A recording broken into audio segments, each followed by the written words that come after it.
Do you attract what you fear, or is it just a catchphrase? It is true that you attract what you fear, but you also attract what you love, what you dream of, and what you desire most. We often hear this idea in the law of attraction, and a lot has been written on this from a psychological point of view. You may have big dreams and have great intentions to attract and manifest certain things, but you end up attracting something that is often the opposite. Why? Your fears may give you a much greater insight into what you are attracting into your life and why. The law of attraction is universal and is always at work. What you attract into your life are never random events.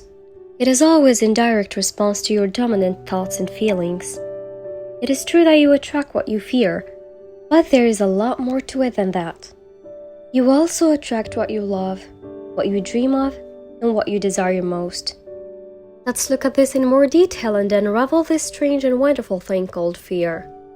When you understand something, you can change it. Fear is not something to avoid or to discard. We want to start stalking our own fears and use them as a teacher to help us navigate towards what we do want.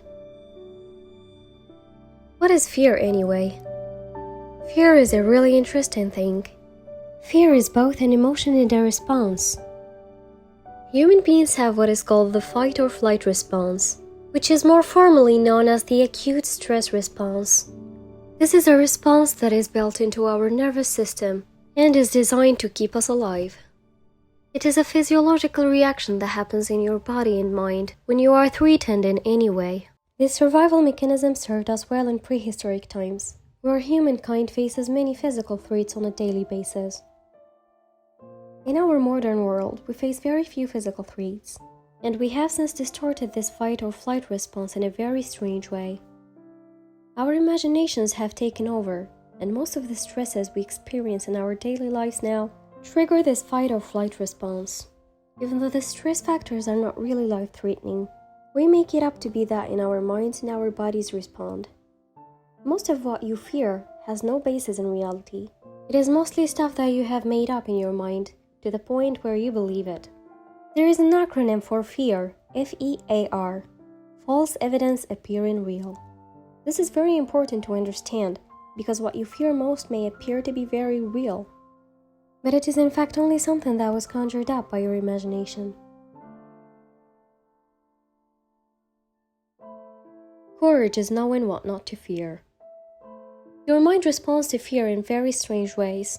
You may get an unexpected bill in the mail, and all of a sudden, your mind starts racing.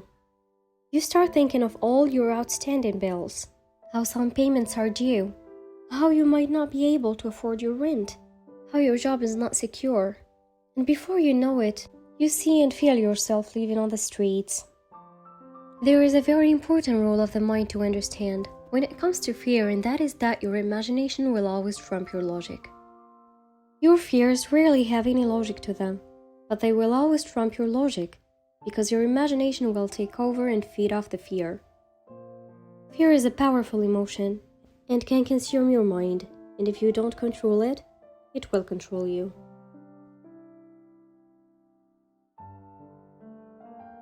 Why do you attract what you fear?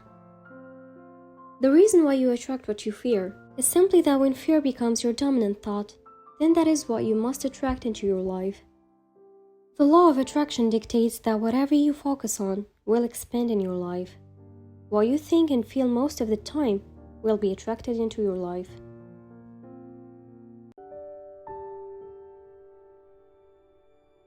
The opposite of fear. One of the great lessons from A Course in Miracles is that the opposite of fear is love. Love is in the opposite spectrum of fear from an energetic point of view. So while fear can grip us in a powerful way, love can free us in an even more powerful way.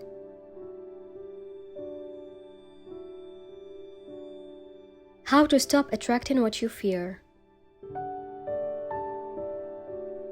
You need to create an environment inside yourself where love will flourish and where fear does not feel welcome. Have you ever been to a party where you were completely overdressed or underdressed? You felt completely out of place and like you did not belong there. The reason why you felt like you did not belong there was that the environment did not match your energy. The same will happen inside you when you create an environment in your thoughts and your heart that is filled with love, peace, joy, and gratitude. Fear cannot exist in an environment where love dominates. It may come in from time to time, but it won't stay long because it doesn't feel welcome. There is nothing for it to feed on, so it eventually leaves. And the more love there is, the faster fear will dissipate.